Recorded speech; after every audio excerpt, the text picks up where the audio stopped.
যা কিছু মুসলমানদের আয়ত্তে আসতো, যদি টাকা পয়সা মাল হইতো এটা গনিমতের মাল, আর যদি মানুষ হইতো পুরুষ হইল গোলাম, মহিলা হইলে বান্দি। পুরুষ হইল গোলাম, মহিলা হইলে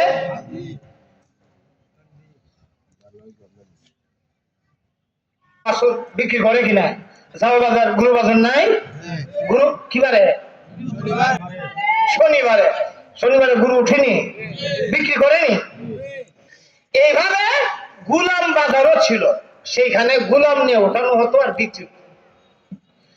বর্তমান পৃথিবীর কোথাও গুলামও নাই, বান্দিও নাই, কিন্তু গালি আছে। কি আছে?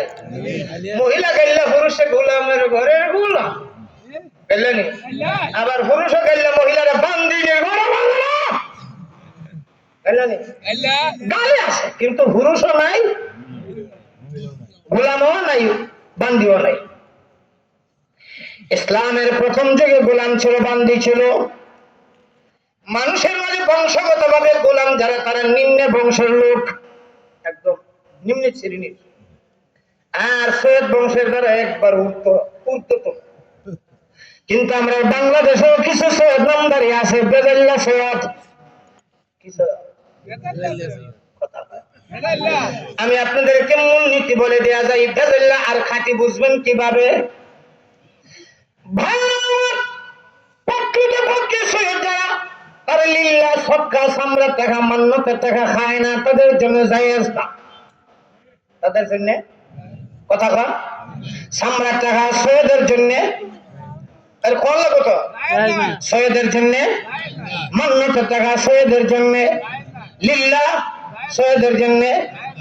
কিন্তু আমাদের দেশে কিছু সৈয়দ নামদারি আছে, মান্যত খা, সদকাও খা, সামরাত টাকাও খা। সামরাত টাকাও বুঝা গেল তারা এক নাম্বার নয়, তারা 2 নাম্বার ডুপ্লিকেট ভেজাল। তারা খাঁটি সৈয়দ না ভেজাল? বেজাল্লা সৈয়দ বাংলাদেশে আসেনি। প্রকৃতপক্ষে সৈয়দ বংশের লোক যারা, সামাজিক ভাবে আমাদের দেশে তাদের অনেক মান, অনেক সম্মান আছে না নাই? আর যদি বাস্তবে কেউ গোলাম বংশের হয়ে থাকে, গোলাম বংশের না হইলো আমাদের বিবারিয়ার ভাষা রায়। আপনাদের সারা জীবন বাপও কাজ করছে এক লোকের বাড়ি, তো কাজ করে, নাতিও কাজ করে এক লোকের বাড়ি, বাড়ি ছাড়া নেই, বাড়ি থেকে কাজ করে। তখন এই লোকটা আমরা বাড়ির রায়, এরা নিম্ন শ্রেণীর মানুষের সাথে।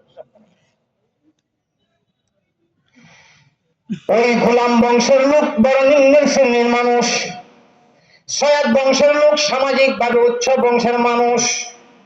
কিন্তু আল্লাহ বলেন, ও দুনিয়ার মানুষ, তুমি সৈয়দ বংশের হও আর গোলাম বংশের হও, তোমার কাছে আমার একটা বিষয়ের কারণে তোমার দাম আমার কাছে বেশি। যদি তোমার কাছে তাকওয়া থাকে তাহলে তুমি আমার কাছে দামি, তাকওয়া যদি না থাকে তুমি সৈয়দ বংশের হলেও কোনো দাম নাই। আল্লাহু আকবার। কইতাম না একটা কিচ্ছা, হ্যাঁ, এটা আমার বানাইলা কি থাকে কিচ্ছা কইতাম।